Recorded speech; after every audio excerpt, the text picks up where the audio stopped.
Assalamualaikum warahmatullahi wabarakatuh. Salam bahagia, salam hormat, salam kasih sayang daripada saya Wan Zawisham bin Wan Yusof, Certified Trainer MSG Master Shiro Global Academy. Ini adalah video siri cerita ibu kita, di mana saya akan berkongsi tentang dunia ibu sebagai penulis ibu, sebagai usahawan ibu, ataupun kita sebagai pembaca ibu. Dan tajuk kali ini yang saya pilih adalah kenapa perlu tulis ibu. Kenapa perlu tulis ibu? Kongsi 5 sebab kenapa kita perlu tulis ibu. Dan saya susunlah 5 sebab ini kenapa untuk saya sendiri menulis ibu. Jadi yang pertama adalah kata-kata daripada Ustaz Abdul Somad ini begitu memberi kesan pada saya. Menulislah biar orang tahu kalau engkau pernah hidup. Sekurang-kurangnya orang tahu kita hidup atas muka bumi ini. Mungkin juga suatu hari nanti kita tak ada di muka bumi, orang pun kenal kita lagi. Sebab apa? Hasil penulisan kita. Begitu juga kita kenal bagaimana Imam Nawawi, Imam Syafi'i, bagaimana karya-karya mereka telah membentuk kita diri kita sendiri ni sekarang, membentuk generasi kemudiannya. Dan begitulah kita. Jadi kita menulis itu sebagai perkongsian ilmu. Satu. Yang kedua juga, kita menulis itu kurang-kurangnya orang tahu kewujudan kita atas muka bumi ini. Nak tak kalau orang tahu kewujudan kita ni dan apa yang kita tulis? Bukan kita nak jadi terkenal. Sekurang-kurangnya apa yang kita tulis itu menjadi satu sebahagian daripada kenangan untuk generasi yang akan datang. Sekurang anak cucu cicit kita tahu, oh, atuk dulu seorang penulis. Walaupun kita menulis sebuah ibu, tetapi ibu itulah telah mencorakkan, menjadikan mereka seorang yang lebih baik dan lebih baik dan lebih baik. Dan mereka belajar daripada apa yang kita tulis. So, secara ringkasnya yang pertama, menulislah biar orang tahu kalau engkau pernah hidup. Yang kedua, kata-kata daripada Napoleon Bonaparte. Aku lebih takut dengan seseorang yang memegang pena atau penulis daripada seorang prajurit yang bersenjata lengkap. Maksud begini, kekuatan ilmu pengetahuan itu sangat powerful. Kenapa? Dia mencorakkan bangsa kita, mencorakkan negara kita. Tanpa ilmu pengetahuan, anak bangsa kita ataupun negara kita akan hanyut, dibuai dengan kemewahan dan sebagainya, ataupun tak boleh kekal lama dari segi kekuatan negara kita sendiri, tak kira dari segi aspek mana sekalipun. Pastinya, sebab itulah apabila kita menulis, kita berkongsi ilmu dengan orang lain. Mungkin kita seorang guru, kita berkongsi ilmu tentang apa yang kita tahu, kepakaran kita tentang apa yang kita ajar di sekolah ataupun di institusi pendidikan. Sekiranya kita seorang penceramah, nak katakan, trainer, nak katakan, berkongsi tentang modul-modul kita. Sekiranya kita seorang, kata ni, doktor, kita berkongsi tentang perubatan. Saya pun banyak beli buku dan ibu yang tulis oleh pakar-pakar di luar sana. Sekiranya kita seorang peniaga, kita berkongsi ilmu tentang apa yang kita usahakan sekarang, tentang produk ke, tentang bagaimana menjadi seorang usahawan ke, dan sebagainya. So, itulah kekuatannya.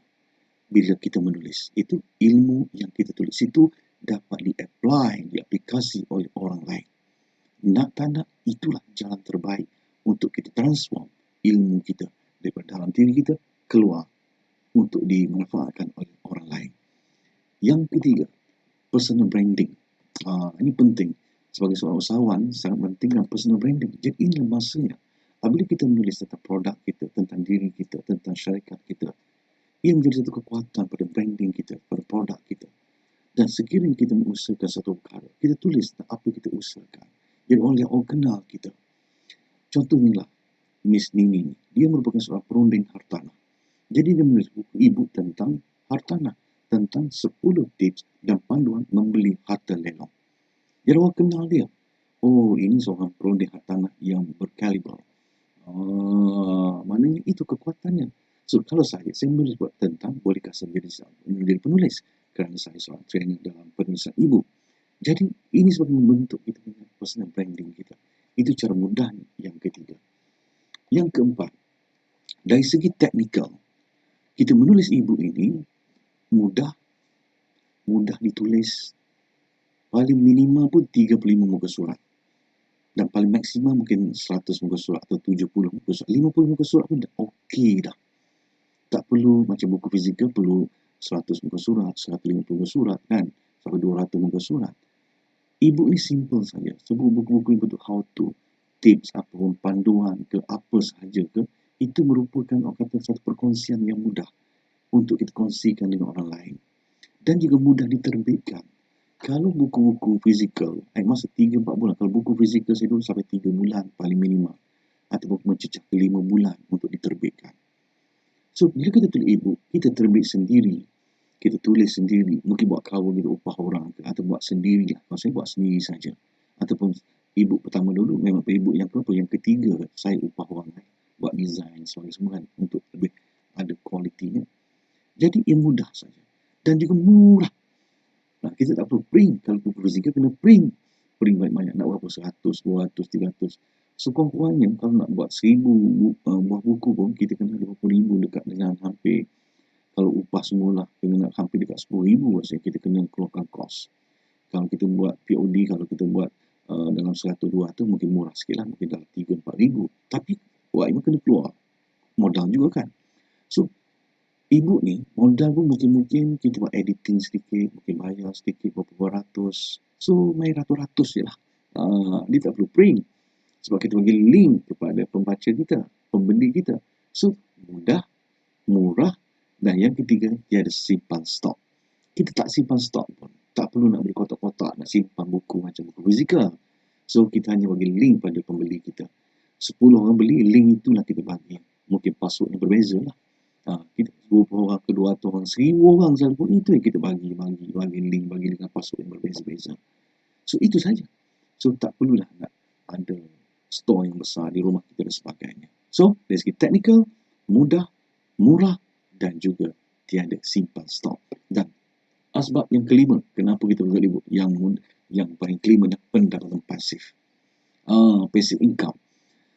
Hasil-hasil yang jualan e-book, kita boleh jual dalam mungkin RM8. Kalau di bookstore Masih Syirul Golf Academy, dia paling murah RM8. Paling mahal ada sampai buku RM60 pun ada, RM70 pun ada, bergantung pada konten kita lah. So, jadi pendapatan pasif untuk kita. Mungkin tak kisahlah kita jual 10 ke, 20 ke, 30 ke, 100 ke, itu rezeki kita lah. Tetapi, e-book ini juga boleh memberi pendapatan sampingan untuk kita. Dan mungkin pendapatan utama kita.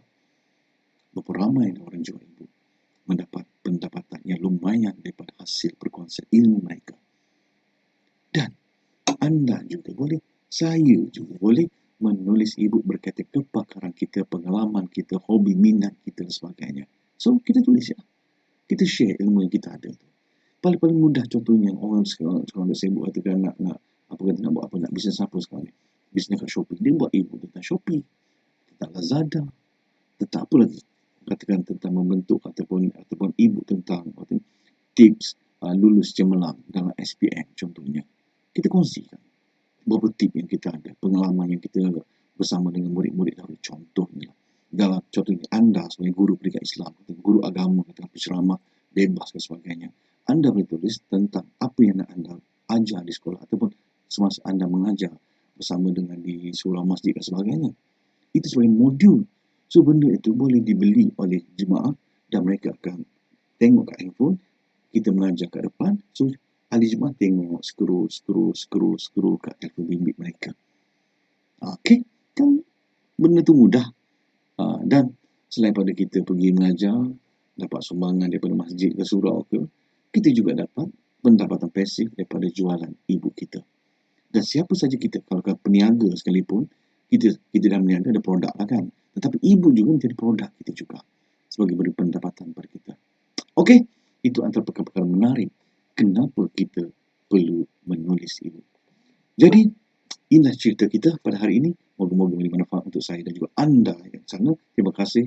Dan kalau boleh anda subscribe, like and share channel ini. Moga-moga membantu kita semua, untuk bantu saya juga untuk terus berkongsi ilmu dengan anda semua insyaAllah pada masa akan datang. Terima kasih banyak.